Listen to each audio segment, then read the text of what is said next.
What's good? What's good? What's good, fans? Thank you guys for tuning in to the Voice of the Fans podcast. Give yourself a round of applause if you've been sticking with us through this transition. I'll tell you what, it's been a transition. Want to thank you guys again for tuning in to the Voice of the Fans podcast. We're going to get the show started just like this.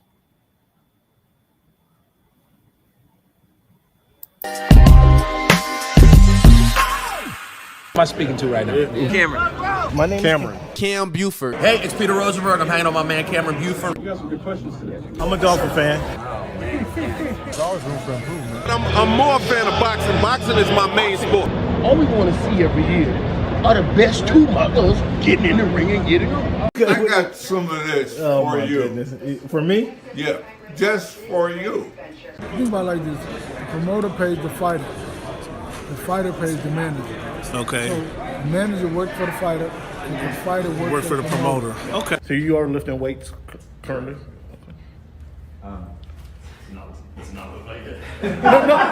When he said it's easier to score in the NBA versus Europe, did you agree with them?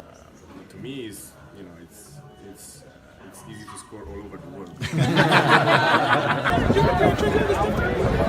I finish right now? Do you want me to speak or do you want to conduct the interview and answer for me? What do you think about these type of questions? Like I was saying before, Aaron, what has the game of baseball taught you? One of the biggest things is being humble. Can you give a message to the kids to kind of persevere through the false teachings they may be giving? Patience. Okay. Patience. As the show Voice of the Oh Fan my goodness! continues to I'm in evolve, You were adding some spice to it. it is strictly banter back and forth between myself and Cameron Buford. I enjoy all of it. The real ones know what's going on, right? never mind. Go watch the tape. Go watch the tape, and then you tell me if it was all about just a system. You look like a buffoon. Go do your research. Go do your study. I'm not caught up to you guys yet. I do Real, real surprised at that, Cam. Hey, come here. It's okay. It's okay. It's okay. Oh, this guy. That's what's good in sports, man. This is Big Snoop Dogg, man. That's what's good in sport. Thank you for making our voice your choice.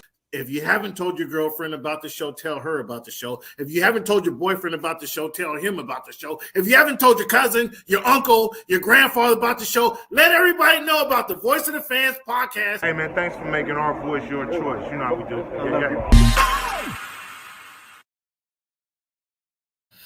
Once again, give yourself a round of applause. If you guys have been here through this transition, thank you guys again for tuning in to the Voice of the Fans podcast. This is your man, Cam. It is Wednesday, May 7th, 2025. Guys, if you had a New Year's resolution or you want to get something done this year, you better get your foot onto it or get to it because it's another month, another few weeks, and we're halfway through the year. So it's time to get on the ball and get your things done if you guys had any thoughts of getting specific things done. Talk about getting it done. That kid, Jalen Brunson's getting it done. Looks like we got some Knicks fans in the air. What's up, Barry? I didn't know you was a Knicks fan, but now, thanks for tuning in, Barry. We got Brunson is getting it done. Should we is Jalen Brunson, and of course the rest of the Knicks squad, not just him by himself, though he's leading the charge. Do they deserve the credit, or do Boston deserve the blame for coughing up 2 games? Boston is known to do this now. You guys have known, if you watch any amount of basketball and these Boston Celtics over the past years, nobody believed they were going to win the championship last year until they actually did it, because they just play around too much. They play with their food. They don't seem to take, and I'm gonna blame Jason Tatum for this. His nonchalant attitude permeates the rest of the team. Jaylen Brown has the similar attitude, except he can flip the switch. But both of them having that similar mentality, I don't think bodes well for their team. Yes, they won a championship. Yes, they're the defending champions. Yes, they are. I agree. I understand all that. But because they're defending champions, I expected to come back tonight and blow the Knicks out. Instead, they come out hot, they play around, and what you see in the last couple of minutes of the game was a microcosm of their whole season. They come out hot, play around, let the other team back in the game, regardless of the New York Knicks or it's the Atlanta Hawks. They'll let the team right back in the game and give them a chance to win the game. And because there's the 3-point offense, obviously 3 is better than 2. 3 is more than 2, obviously. Okay, there's no question about that. But 2 points matters. And these guys continue to jack up threes when there's 2-point shots available to them, cost them in this game. And then Tatum, I think Tatum is a front runner, so you put any amount on Jason Tatum, any amount of pressure on Jason Tatum, he's going to wilt. And as you've seen tonight, he just the one easy shot, he got it done, where he just split the 2 defenders, and for the dunk, in the last second to the last play. And then on the last play, he didn't even get a shot up. You got 18 seconds. You don't get a shot up. You don't get your teammates a shot. Come on, Jason. What do you mean, Drew Holiday? What's my take on Drew Holiday? Jalen Brunson's in a rhythm. So I'm not going to say Drew Holiday is holding the team back or Drew Holiday didn't stop Jalen Brunson, therefore he's no good. Drew Holiday is one of their best players. He's quiet as kept. Him and Derek White are the reason they won the championship because they do all the other things. And obviously Porzingis stayed healthy through the championship series last season. Those guys really made the difference because Jaylen Brown and Jason Tatum, they're good. They're good stars. They're good leaders on their team, but obviously you need others, in my opinion, to get the job done.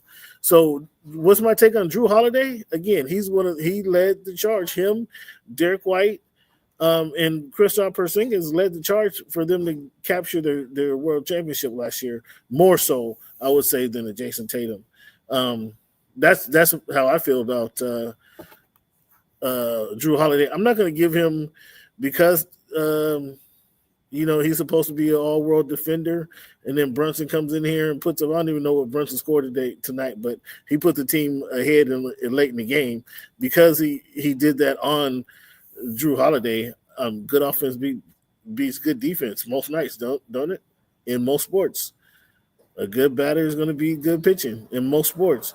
A good offense is going to be like Dan Marino's offense in 1985 ran through the best defense, arguably the best defense NFL has seen. Good offense beats bad defense. Good offense beats a good defense. So I'm not going to bag on Drew Holiday for Jalen Brunson going bananas tonight. How many points did he have? I don't even know. Let me look at it real quick. Yeah, I'm not bagging. If that's what you want to know, what's your thoughts on Drew Holiday? Let me know what you think about it.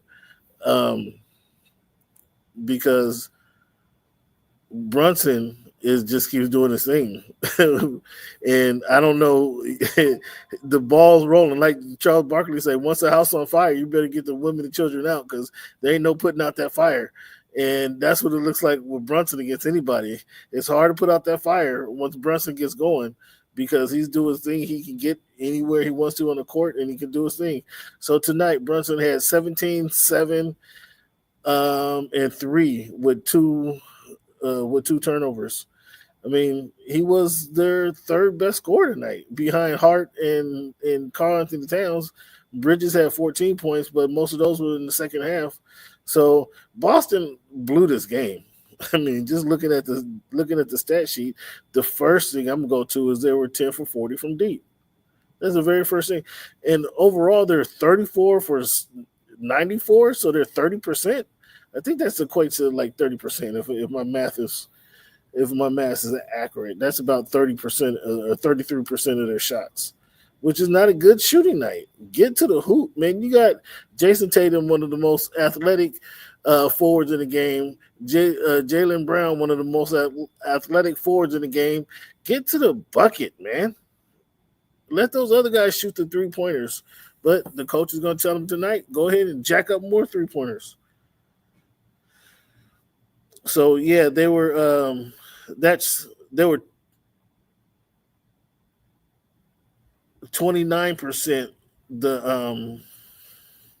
29% from deep. The Knicks were. The Celtics were 25%, 10 for 40.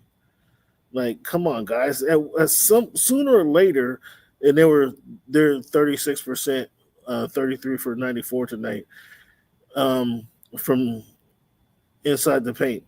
Somebody at some point, you got to say, stop jacking up these threes, man. Get a rhythm going. Shoot the little mid-range jumpers until you get wide open for a jumper. Yeah, they did that the other night, right? In a loss. Yeah, that's embarrassing. That's not a good look. I think their offense, okay, again, 3 is more than 2. I get you. It worked for you last season. I get it. Teams are better prepared this season for you guys. And it's not even like teams were looking out for you guys because you guys came. Nobody believed in the Celtics. That's my rant on the Celtics. I'm going to leave them alone. They got 2. The Celtics are down 2-0 to the New York Knicks. And rather than hear me talk about them, I know they don't want to hear Knicks fans bag on them. I'm all the way across the country. I know they don't want to hear Knicks fans get on them. So, Celtics, you guys got to get together. And I expect you guys to blow these New York Knicks out tonight, but instead they did not, and it's going to hurt them. Hella embarrassing. You're supposed to win the game with all them tips. Yeah, absolutely. You're supposed to win the game with all them tips. You're supposed to win those games because of the way you lost in game 1. You're supposed to win that game. But again, Boston played with their food. That's their number one impediment to their team, and it cost them in this game. Before we go back and look at the rest of the playoffs, I want to take a look back into round 1 before we go ahead and look at round 2, because some of these series, I haven't got a chance to break them down with you.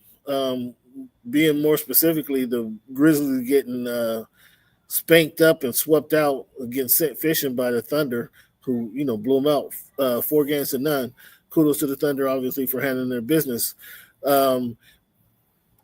These were some good series, guys, that finish up. This is a great time in the NBA for NBA fans, because obviously the Clippers and the Nuggets went to 7 games. Nikola Jokic. I got Shea as the league's MVP this past season. I do. If I had a vote, I would vote for Shea Gilgeous-Alexander. Can we skip the Lakers? No, I got to get him in. I want to talk about the Lakers this week. And listen to these Laker fans. Can we skip the Lakers conversation? No, we got to talk about it, because I got to talk about these Clippers. I got to talk about that other team in LA too. So, but Nikola Jokic, again, I would vote if I had a vote and came across my desk. I would vote for SGA, Shea Gilgeous-Alexander, as league MVP. Best player on best team wins. That still means something to me. He averaged over 30 points a game. He had what, 30? I think he had 50 plus games with over 20 points. 30 plus games over 30 points. In my opinion, he was the league's most valuable. Nikola Jokic, on the other hand, averaged a triple-double, similar to what Westbrook did in 17, I think it was. He's already won 3 MVPs, and he's having a better season, which is, I mean, that's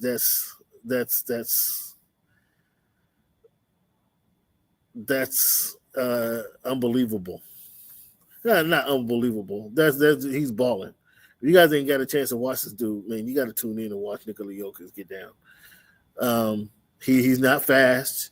He doesn't jump out the gym. He just has basketball IQ and positioning, and he's a good team player, and he passes the ball well. He does a lot of the things you need in a basketball game. You need him to do well, and he does those things. So kudos to Nikola Jokic for doing his things. He gets some help. Aaron Gordon, guys, hit me in the chat if you guys can think of a better free agent signing. I think they traded for or signed them as free agency, if I remember correctly.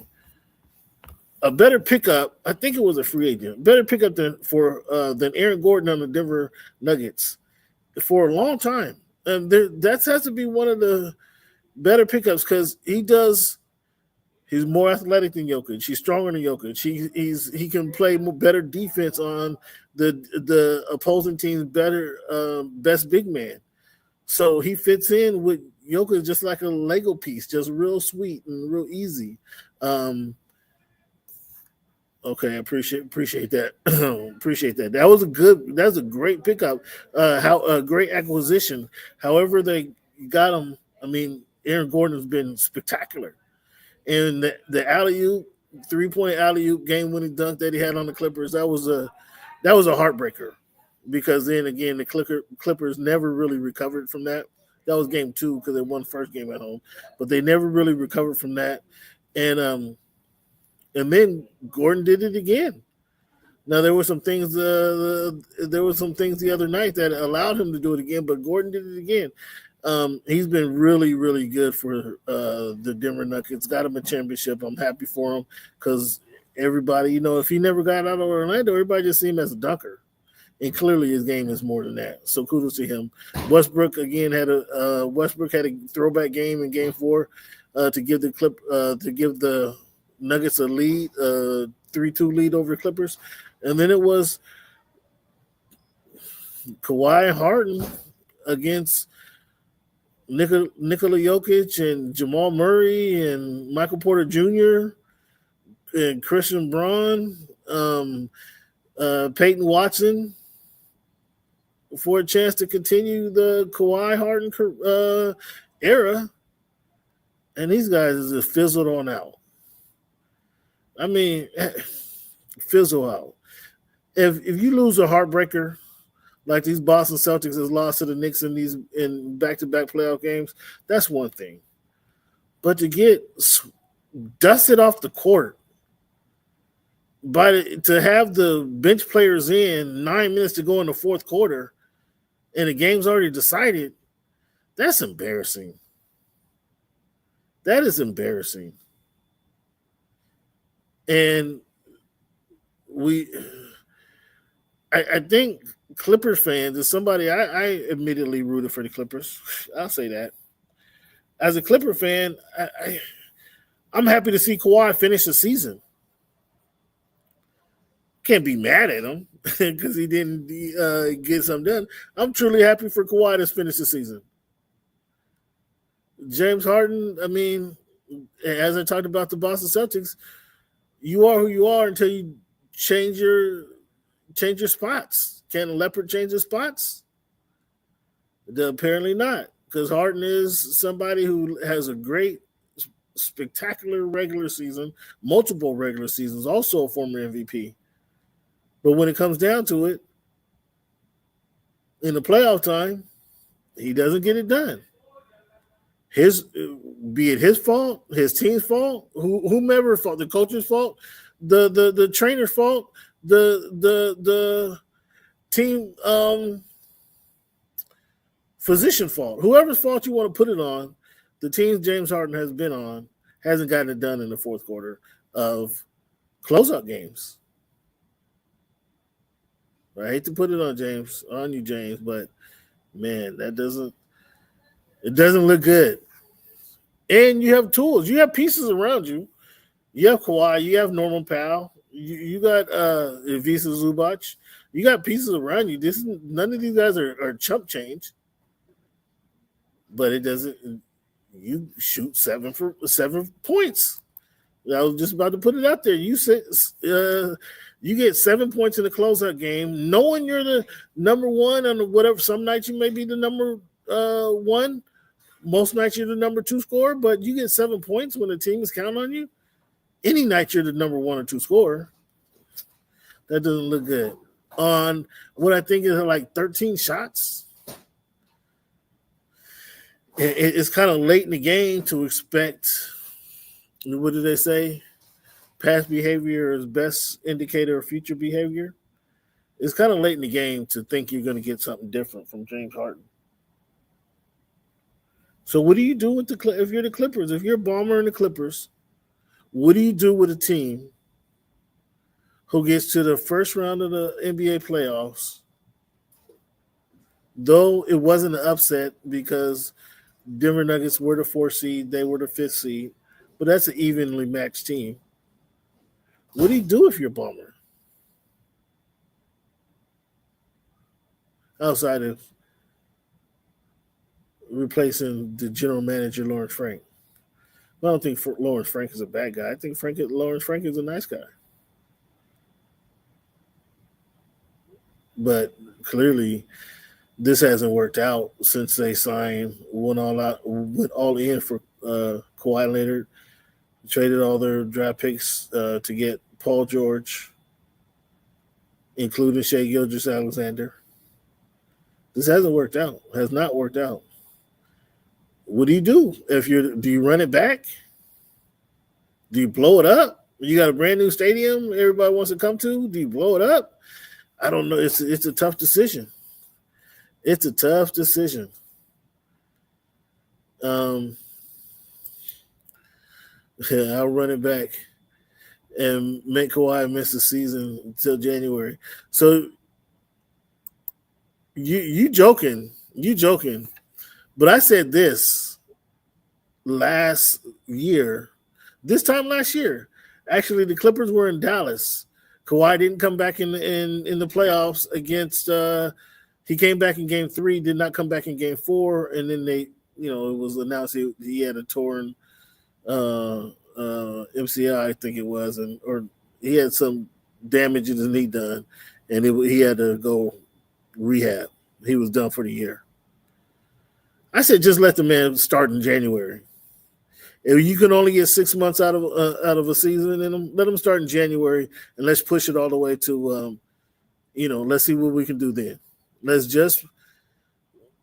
Kawhi, you start in January. Everybody else start in November. Kawhi, you start in January. We'll see you in January. Certainly after Martin Luther King's birthday. I said that. Oh, wow, look at you. Who was you taking? I mean,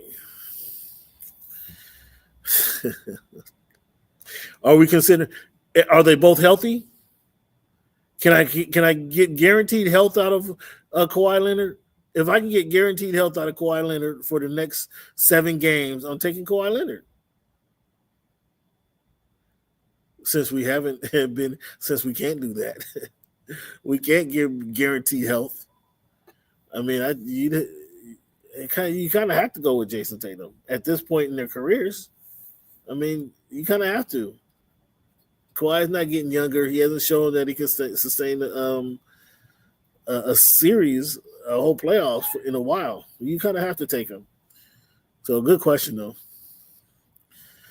So the Nuggets obviously moved on. The Nuggets we'll get to the Nuggets playing right now. They're playing game 2 against the Warriors, who they're up 1.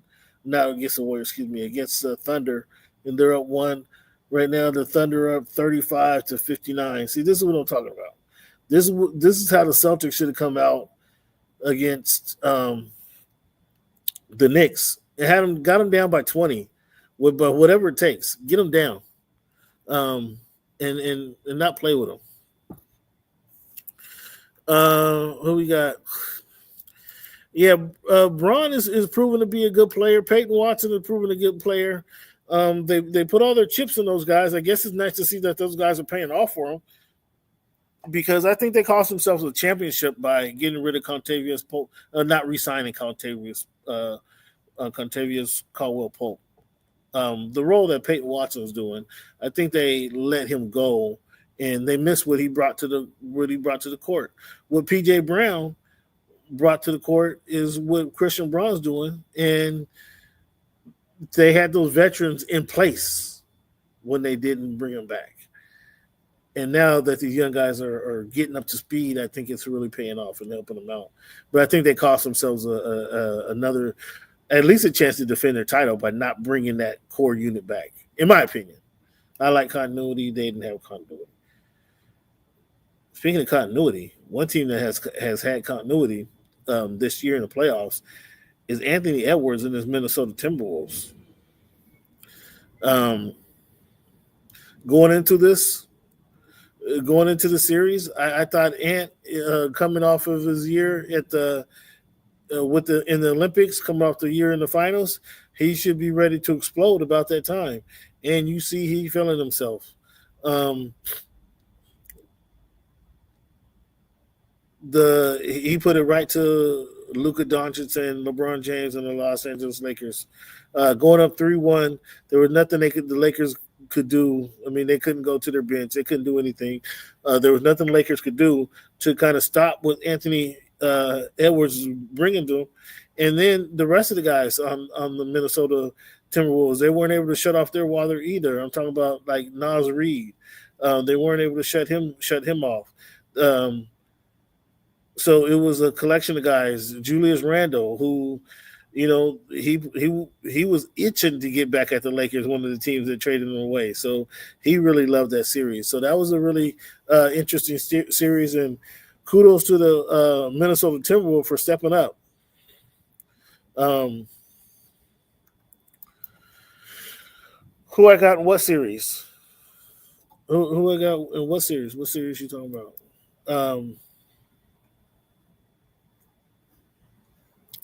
But yeah, the Timberwolves, the Lakers bench was not even serviceable in this series, so they got to get their bench play together. I mean, LeBron's going to be 1 year older, 1 year. I want to say wiser, but Golden State Timberwolves, I'm gonna go with the Timberwolves in that one. I'm going with the Timberwolves. I think the Timberwolves should be able to pull that out. We'll get there though. I mean, the Lakers, now obviously Luka Doncic has the keys. Is his weight an issue or him being in shape? Is it more his weight or his inability to defend that's a problem? I mean, I'd be eager to hear that one because his inability to defend players, and that could be attributed to the weight. I don't know. Is he not able to move? He's never going to be able to, bend his knees and touch the floor with his palms and talking about let's play D. He's never going to be that guy. But can he get in somebody's way? Can he show some effort? Can he put his chest on somebody? I mean, that's probably what he needs to do. I saw that in Dallas last year, actually, to be honest with you guys. I saw that in Dallas and actually asked Jason Kidd about it. But what do you do if you're the Lakers? Do you bring back LeBron? LeBron ain't taking a pay cut, bro. He's the only way. The only way LeBron take a pay cut is if his second son Bryce to get on the team. I think that's the only way he takes a pay cut. Because I don't think who could the Lakers get if they were to get Chris Paul. Is that going to change the Lakers' fortune around? If they were to get, they got Kevin Durant.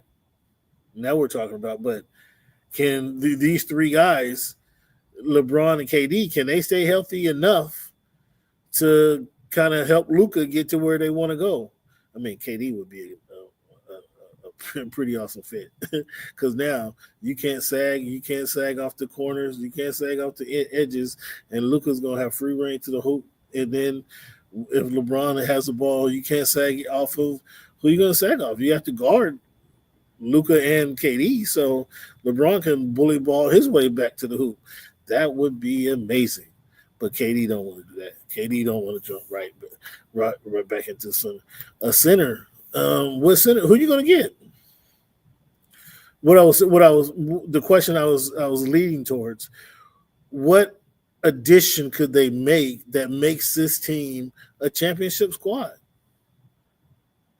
Like Anthony Davis, they traded Anthony Davis. They can't get him. Who could they get? That Mark Williams. I'm glad they didn't get him because he would have took a whole lot of crap. They're not going to get Nikola Jokic. And would you guys, anybody who reaches out to me, tweets me, tags me in a post that has Giannis Antetokounmpo going to the Lakers, please delete my number. Just delete it. Don't even talk to me no more. The Lakers do this all the time. KD is supposed to be going to the LA. Russell Westbrook's supposed to go to LA. Chris Paul, this was back in the aughts. Kobe said, yeah, it'd be great to play with him, and Kobe doesn't play with him. The Lakers want every big star the league has to offer. And it's ridiculous.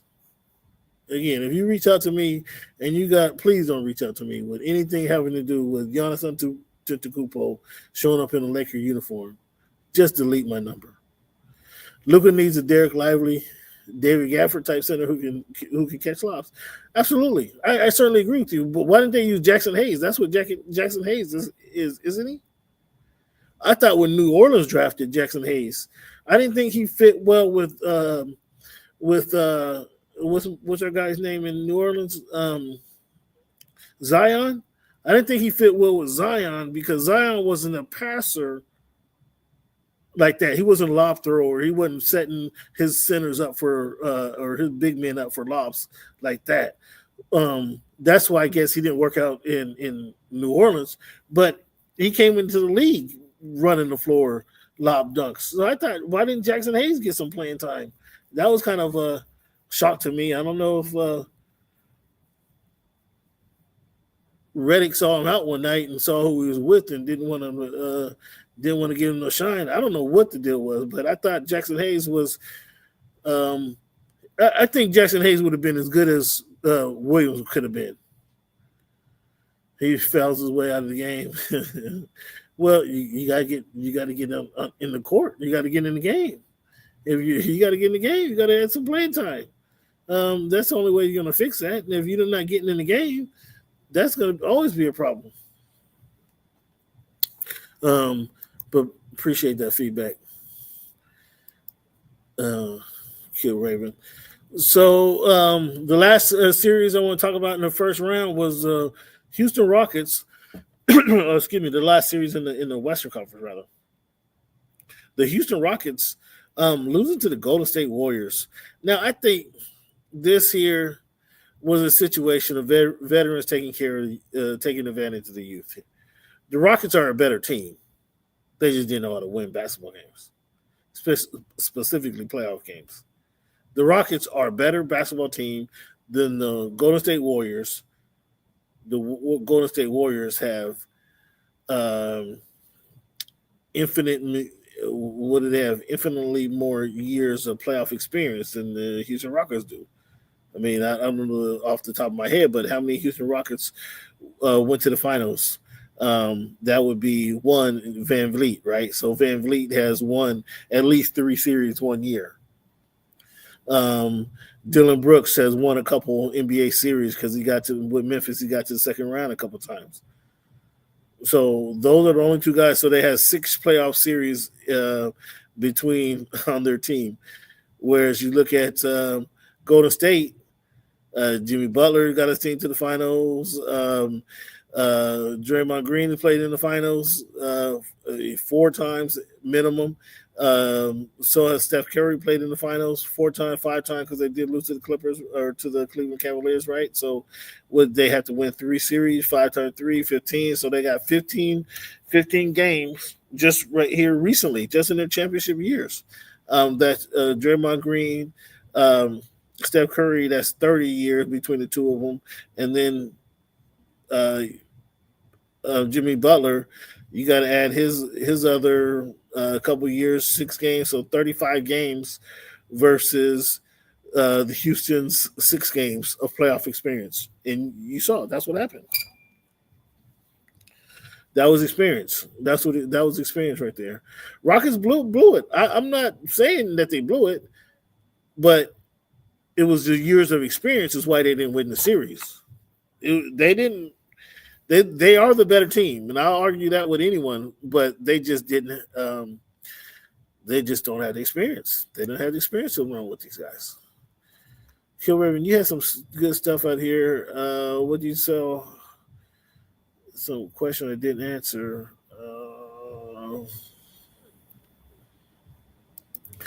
Yeah, the Clippers, man. The Clippers were the.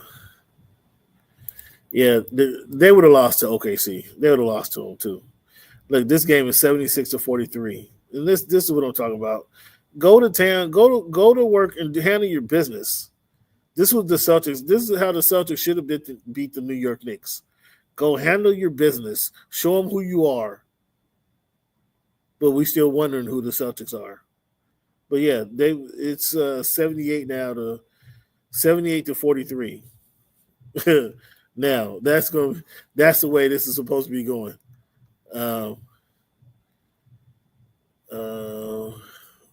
Who's missing with the Curry be messing with the Rockets, putting up a goose egg in the first game? No. Thompson was. Houston Rockets were playing the Golden State Warriors very well. It just came down to the crunch time, and that's where that experience comes into play. But the Rockets now know what it takes, and they have that experience. But you got to do that in the NBA more than any other sports. You got to lose before you can win. The Houston Rockets haven't even been to the playoffs to lose, so we knew they weren't going to win the chip. But yeah, you got to lose before you can win. And so, excuse me. And so they got to lose before they can win, and they had to lose. And so I give you that theory, right? You got to lose before you can win. I mean, I guess the Pacers in the playoff last year, they lost. They got to the conference finals. The Cavaliers, let me talk about the Cavaliers before I get to the Pacers. The Cavaliers swept out the Miami Heat 4-0. In the closeout game, they beat them by 55 points. What do you guys? Did that say more about the Heat or the Cavaliers? Well, looking at the way the Cavaliers played the next two games of the next series, I'm gonna say it means more about the Heat because the Heat got smacked around and kicked outside with dirty underwear on. The way they played against the Cleveland Cavaliers, 55 points, and I'm not one to call for one man to be fired, but you tell me, was that a usher to pat out the back door type of game? I mean, we don't have to tell everybody announce our changes right now, Pat, but I think we've had enough from you. I don't think that's how they would say it, but I think that was kind of an usher pat out the back door type of game. What do you guys think about that? Should Pat Riley? Do you bring Pat Riley back? And should that game should it stick around like that, or should Pat stick around? The Milwaukee Bucks. A lot of people will shit on Doc Rivers. A lot of people shit on Dame Lillard. The Milwaukee Bucks, that combination, Dame Lillard and Doc, once they fired the coach, they brought in Doc. I know my former co-host Cleavon Steele was hot about that. Or he wasn't hot about it. He was just calling out that the Milwaukee Bucks won't win anything because they got Doc in there and Griffin was winning. Well, they got to the playoffs. The teams were 1,609 when leading with 7 seconds or leaving by 7 with 40 seconds to go. The Bucks did that and then gave up their lead. So clearly they lost it. So the Bucks gave up the lead and lost the game there. But what the Pacers are doing, Tyrese Halliburton, and we haven't seen this kid. This is what we have going on in this series right now.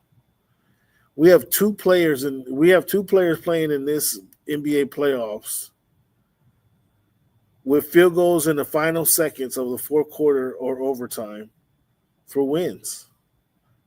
Two players with multiple game-winning field goals. That'd be Tyrese Halliburton, Aaron Gordon, obviously. Jamal Murray did that twice last season.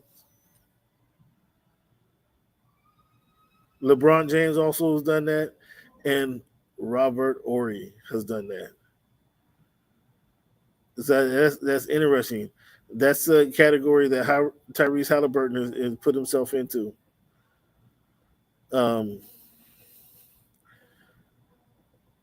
Indiana Pacers in the last minute are now Indiana Pacers in the last minutes are 3-1 when down by 7 in the fourth quarter overtime. They're 3-1. Incredible, and that's because Halliburton his 2 games. He's done this 2 games in a row, or 2 playoff games. Side note, fans, hit me up in the chat. For those listening in, tuning in, thank you guys for listening. We appreciate you guys. Shout out to you guys. Appreciate you guys for tuning in, listen to the banner. I want you guys to be a part of the show, like my man Kill Raven's been a part of the show.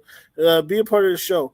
I'm gonna ask you guys right now, and then we'll get to it after our review or recap round 2 of the NBA. But what is your most memorable, iconic playoff shots? The most iconic playoff shots. What would it be? Do you go MJ pushing on Byron Russell? Because that was a push-off, right? We all agree on that. MJ push off Byron Russell. I'm gonna tell you when I mentioned it. I think I mentioned it last week. I'm gonna tell you one that I guess it wasn't iconic because not everybody will remember it. But some of you real hoop fans know what I'm talking about. Push off on Byron Russell. What are your other shots? MJ shot over Cleveland. That happened 35 years ago today, I think. Or 35 years ago over either yesterday or today. I'll tell you in a minute. The shot over the Cavs. Was it Kyrie's shot? Was it Kyrie's shot to beat the Warriors? Was it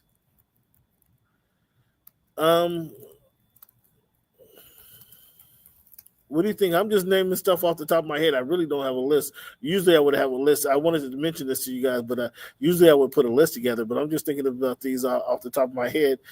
Kyrie shot to beat Golden State Warriors. Another shot.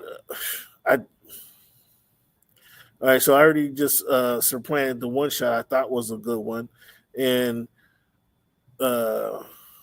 if you guys remember, Rex Chapman played for the Phoenix Suns. They beat the Seattle Supersonics on out of bounds play where they threw it to the other side of the court. Rex Chapman went and caught it behind the 3-point line, just caught it and shot it in one motion because there was little time on the clock. That was a big time shot because it sent the Sonics home packing. But come on, guys, rounding out my top 5, and I probably missed a couple, but I'm interested to know what you guys have as your top most memorable game-winning shots. But Ray Allen shot over the Suns.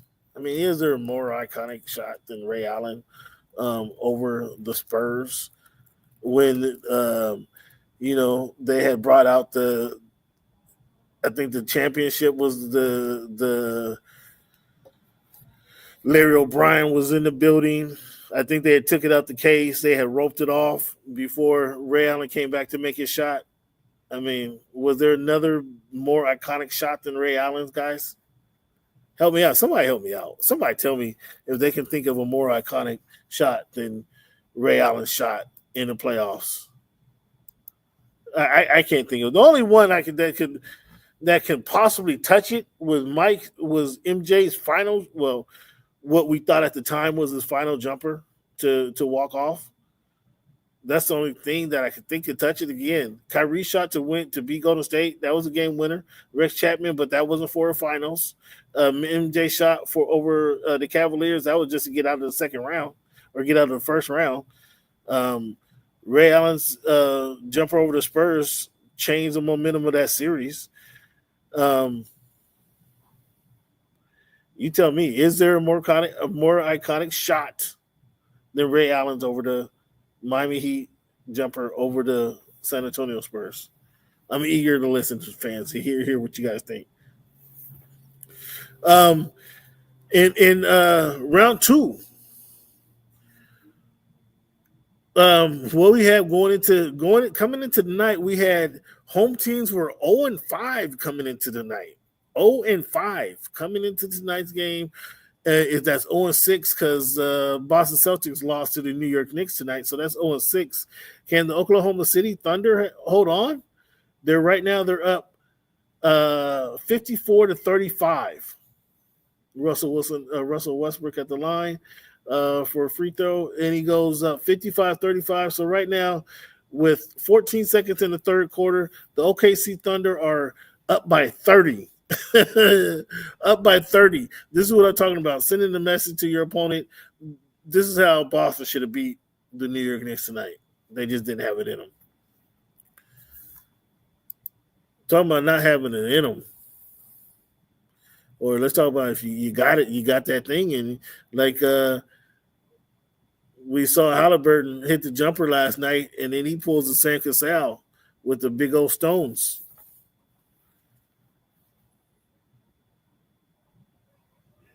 The number 4 Pacers stunned the top-seeded Cavaliers in Game 1 of their series, with Nembhard scoring 23 points.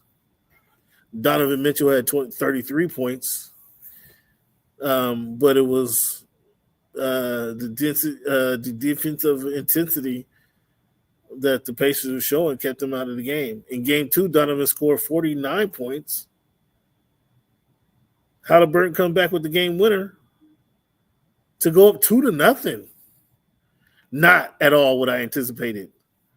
Not at all. I'm not sure who had it on their bingo board. Only Halliburton's father might be the only one who had the Indiana Pacers going up 2-0 on the New York Knicks. On the Cleveland Cavaliers. I'm not sure the Cavaliers can come back either. I think they're a better team. But once that house gets to burning, there's only so much you can do. I think the Cavaliers are a better team, has been a better team all year. But in crunch time, it's the Pacers who's showing up and winning the games. Donovan Mitchell, where you at? A lot of people didn't trust in you. A lot of people didn't believe in you. A lot of people thought you guys' number 1 seed, your 60-plus wins this season was fugazi. You're giving them credit. You're giving them credence by losing the first 2 games in the second round to the to the Indiana Pacers on your home court. Let's go, Cavaliers. Let's show them who you are. Show them who you really are. Celtics versus the Knicks. Celtics get caught playing around. That was Game 1. Jalen Brunson living up to Mr. Clutch Award that he won this season that they made up. And we kind of talked about it already. The Celtics just shooting way too many threes. Way too many threes. I mean, is that good basketball when you guys see a team miss 63 pointers or take 63 pointers and miss 45 of them? I mean, come on, man.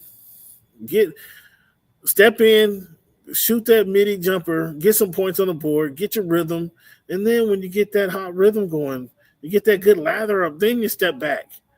But just don't come out the game stepping back and shooting behind the three-point line. It don't make sense, guys. What else we have is we have the Denver Nuggets versus Oklahoma City Thunder. The game's on right now. Does this series decide who the true MVP was? Obviously, well, the MVP is probably going to be announced within a day or so. But SGA is competing for it. Obviously, he's the guard for the Oklahoma City, and Nikola Jokic is the center for the Denver Nuggets. This is a great series, guys. This is a great series to watch. You got 2 supremely talented. Whoever talks about basketball is dead. NBA is overrated. This is why you watch. This is why we watch. We're seeing the best brand of basketball that you're ever going to see. It's happening right now in the next 2 months of NBA playoffs. So enjoy it. But we get the series between the two MVP runners. I can't remember this happening in a while. Where you get the two MVP, the number one MVP candidates, number one and number two MVP candidates playing against each other. I don't remember this happening in a while. I don't got no numbers on that, but I don't remember this happening in a while. But SGA and Jokic, they're living up to the billing. Fantastic Hoopers. Fantastic series so far. The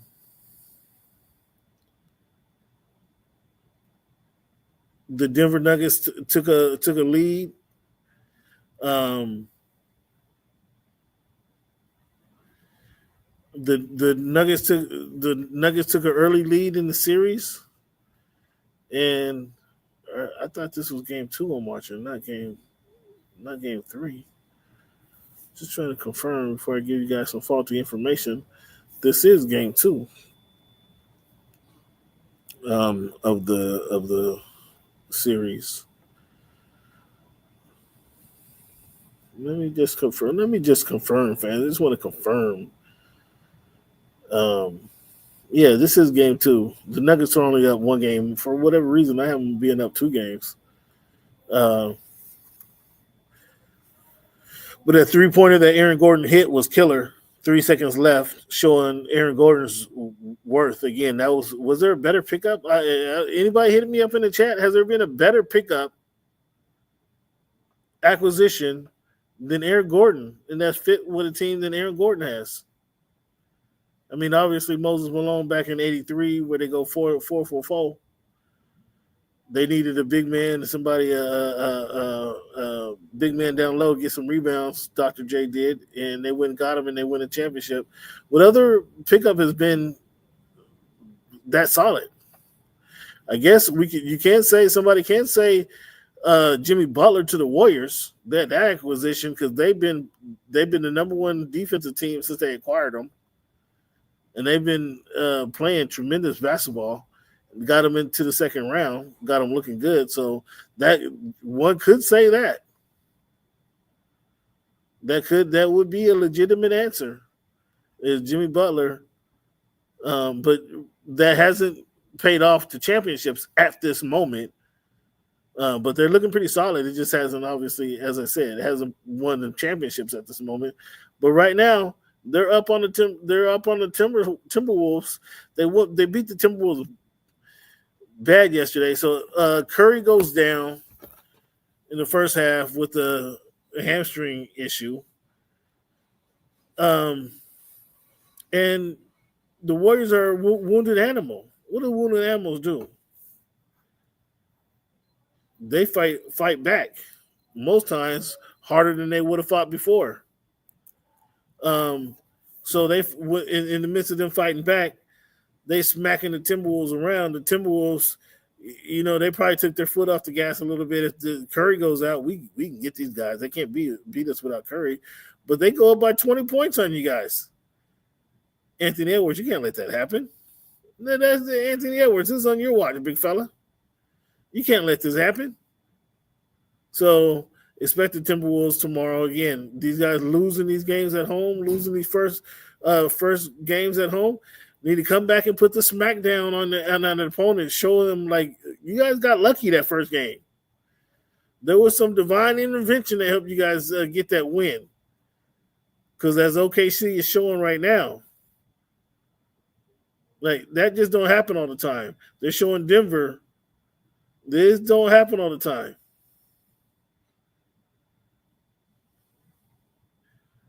Most points in any half of playoff history, 87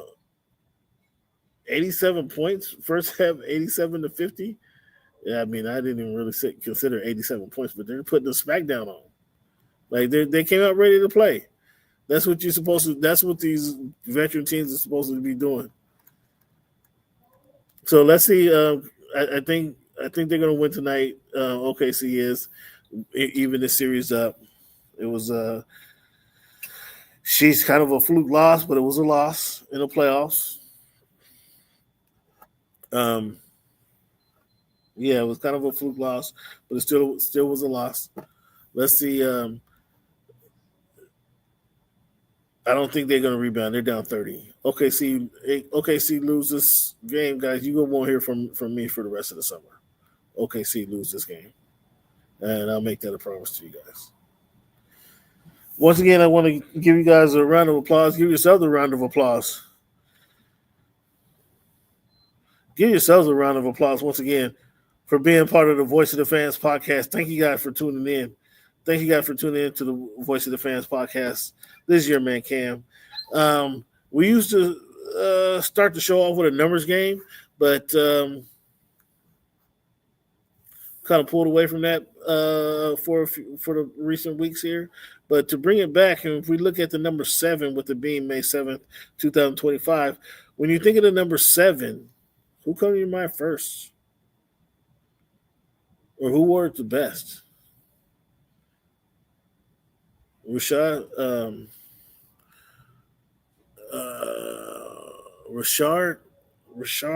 jeez, I can't think of his name. Rashard, I was trying to make a joke. I know he wore number 7 for the Supersonics. The shooter, swingman, Rashard, who? Somebody help me out in the chat. But you have John Elway or Mike Vick. John Elway was a mobile quarterback before they were mobile quarterbacks were welcomed. Michael Vick obviously was the mobile quarterback. But I think probably Elway wore best. He got to the Super Bowl 5 times. In the Super Bowl 5 times. Got 2 rings. Way to go, Elway. Who wore the 39? This is week number 339. When you think of the number 39, how many people wore 39? There's really only one guy, right? I mean, if you're a hockey guy, you can think Dominique Hasek. That's fair enough. But if you think number 39, you got to be the running back for the undefeated team, the undefeated Miami Dolphins, right? Larry Zonka? I don't know who else who comes to your mind other than that guy. So, yeah, I go with Elway and Larry Zonka, the numbers. Fans, the Baltimore Ravens released their longtime kicker, Justin Tucker, this week, citing football decisions after drafting Arizona's Tyler Loop in the 6th round of the 2025 NFL draft. So, he has those allegations, Tucker does. And I'm surprised that the Baltimore Ravens would have cut him. Like, I would have thought the Baltimore Ravens would have stuck by him a little longer, unless they got evidence that it clearly happened. I would have thought the Ravens would have stuck by him a little longer, and they got rid of him immediately almost, it feels like. Within that same division, the Steelers sent George Pickens to the Cowboys for a 3rd and 5th round pick. What do you guys think about this? What do you guys think about this trade? Pickens going to the Cowboys. Does this make the Cowboys better? This does give Dak another target. I mean, a legitimate target. So now there's 2 guys out there. I mean, the receiving core is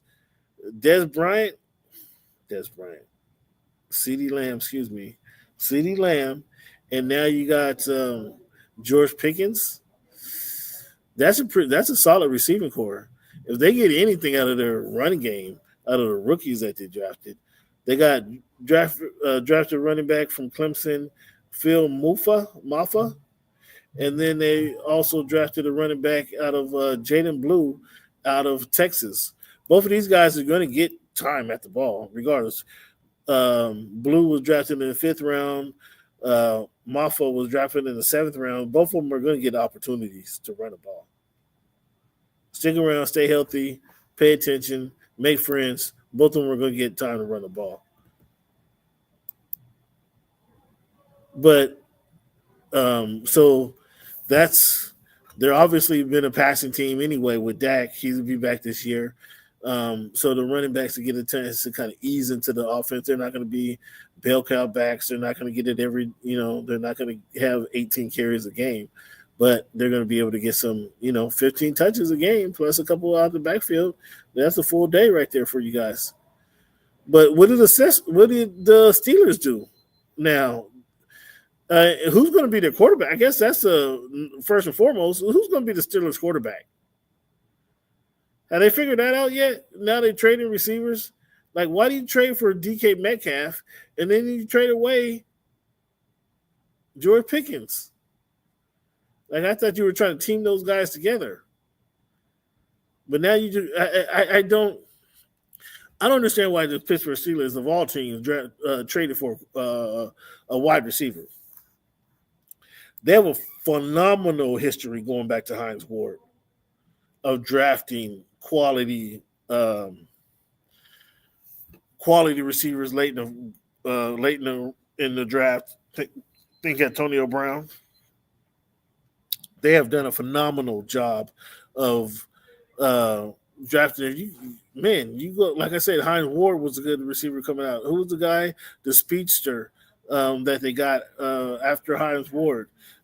They have a history of just drafting quality receivers. So I was surprised that they would have traded. They were the ones that actually traded for DK Metcalf because they actually find the receivers on their own. So maybe that's their game plan now.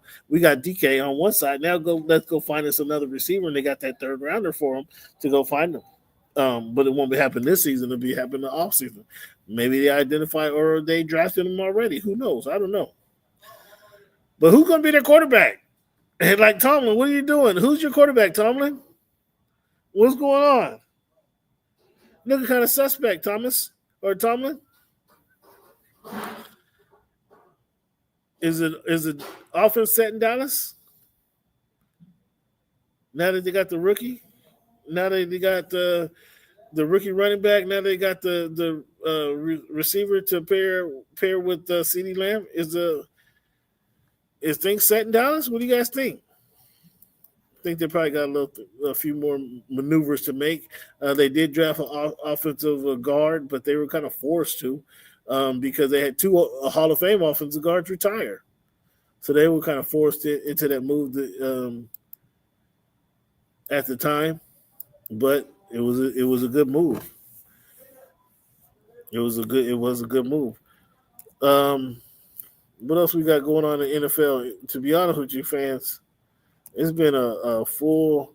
They have rookie mini camps that started across the NFL. Some cities this week.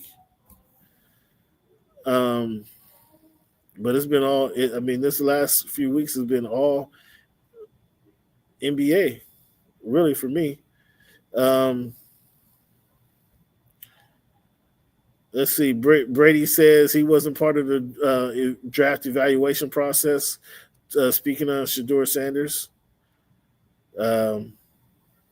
Gabe Davis gets waived. So that was a surprising move. Dallas Goedert is staying in Philly. Rams to hold mandatory minicamp in Hawaii. Okay, good for you, Rams.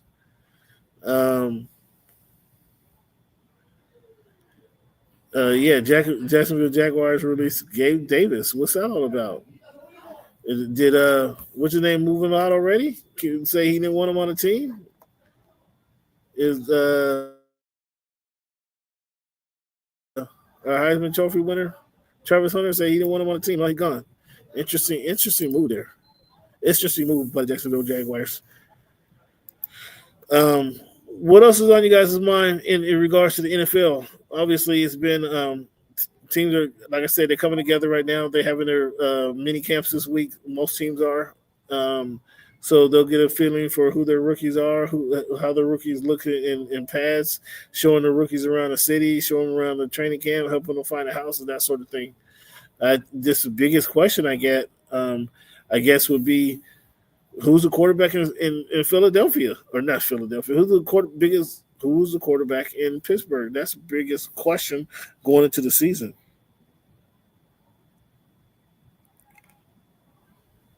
So I don't know if we'll get an answer to that one anytime soon, but that's going to be the biggest question going into the year.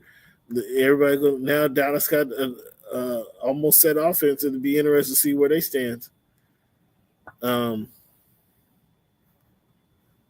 Yeah, that's about it for the NFL. That's what I have. I didn't have a whole lot for the NFL this week, fans. Like I said, it's been all basketball. What's on your mind? You guys got any NFL discussion you guys want to talk about? You want to carry Killer Reverend? You got anything you want to touch on?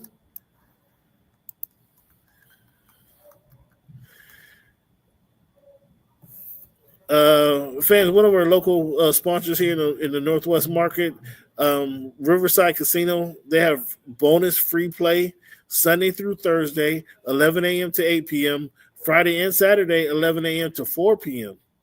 Qualified players can receive up to $1,000 in free play. 2 winners are every hour at the Riverside Casino. Come check it out.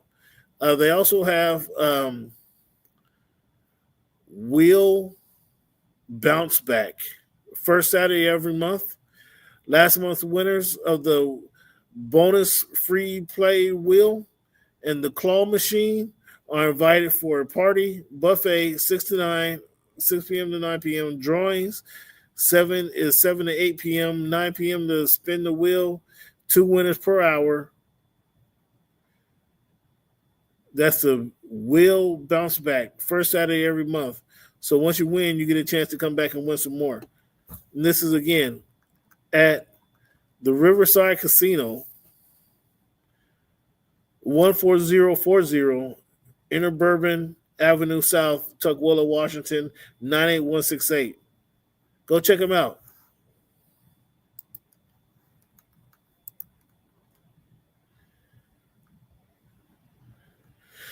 Fans, I want to relay a couple of historical moments in the world of sports here recently, or excuse me, when you look back in history.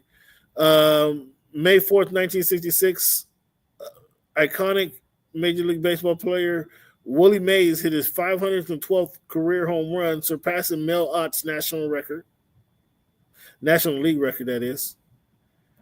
May 7, 1995, on this day, Indiana Pacers icon Reggie Miller delivered one of the most clutch performances in NBA history, scoring 8 points in 9 seconds to stun the New York Knicks with a 107-105 victory in Game 1 of the second round. You guys remember that. Reggie was getting them off. Maybe he had a little push in there too, but he was getting his shots off. May 4th, 1904, Cy Young pitched his first perfect game in modern Major League Baseball history, leading Boston Americans to a 3-0 victory over the Philadelphia Athletics by retiring all 27 batters in a swift 83-minute baseball game. Get it done. That's why they name, when you do something like that, they name the trophy after you. Cy Young. You get a Cy Young name after you.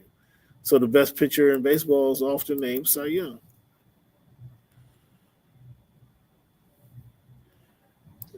If you guys didn't know, now you know.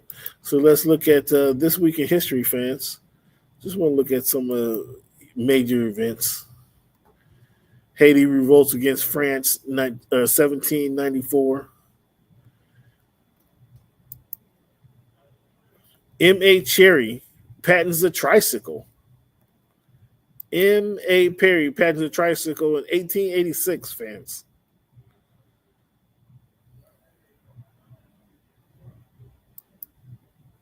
On this day of May 6, 1960, President Johnson signed the Civil Rights Act of 1964 into law. Eisenhower signed the Civil Rights Act of 1960. Lyndon signed it into law in 1964. Lyndon B. Johnson, I believe.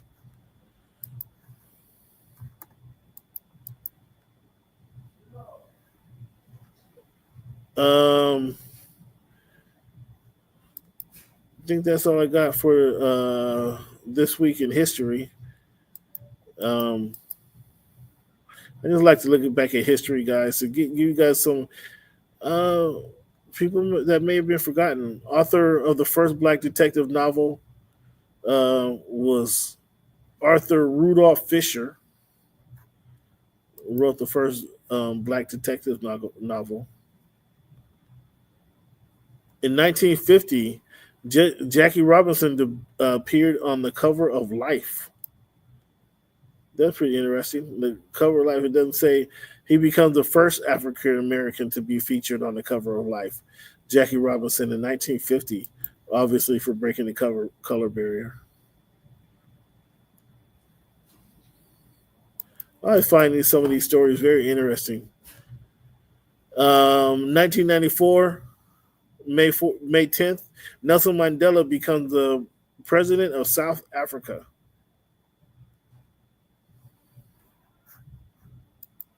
Let's see, anything else I want to touch on with you guys? Thank you guys for sticking in on the Voice of the Fan podcast. Give yourself a round of applause for sticking around that long, fans.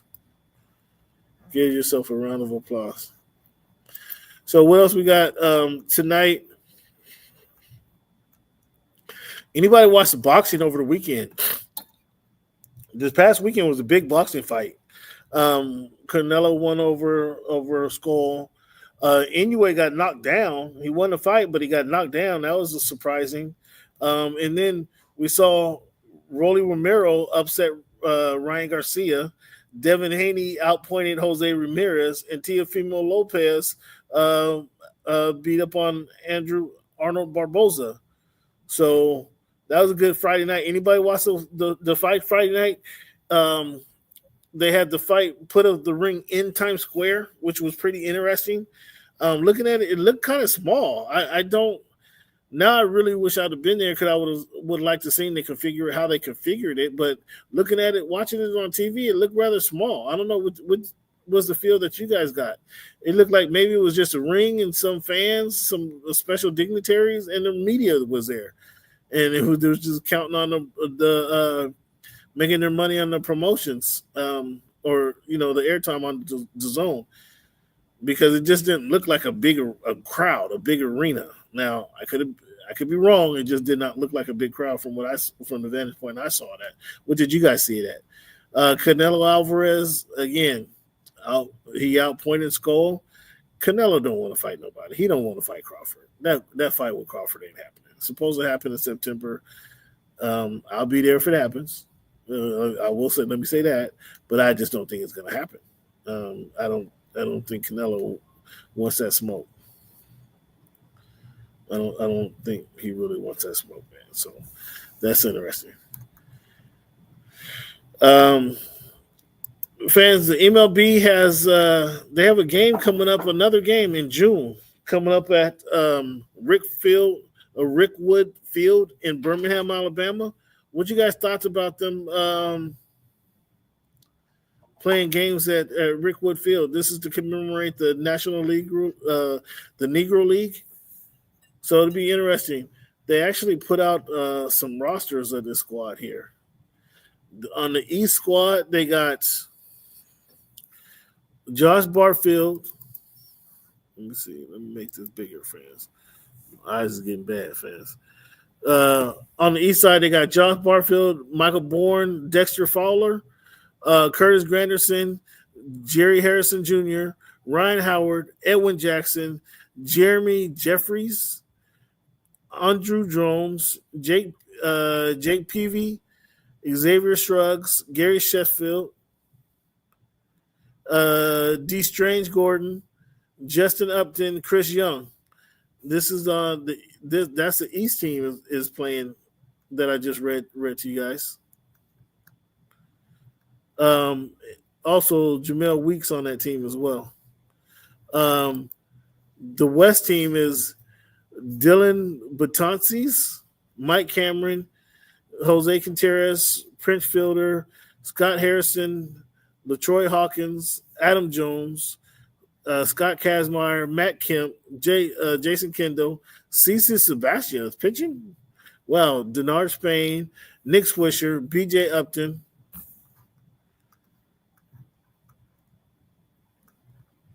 Wait, they got Weeks playing two sides, both teams, and Jamel Weeks.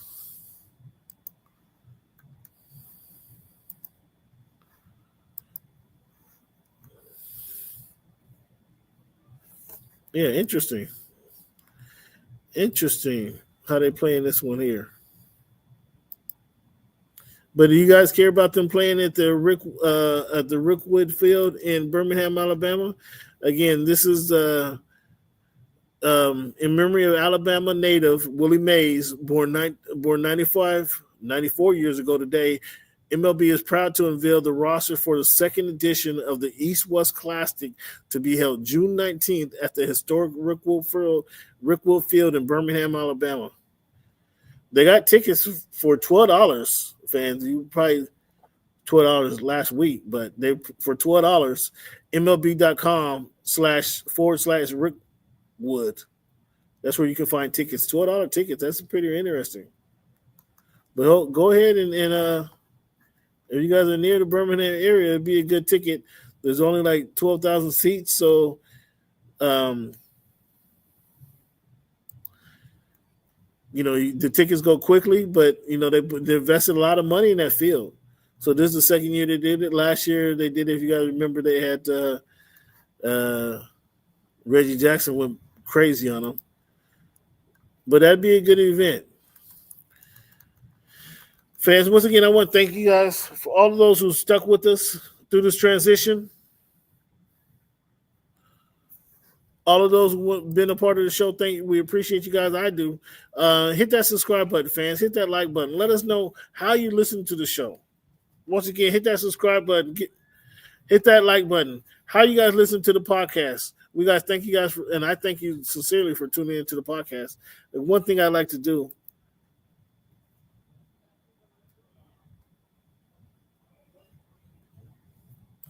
I'd like to leave you guys with a quote. And with any amount of transition, if you guys only knew what I'm going through, but any amount of transition, there's an adjustment period.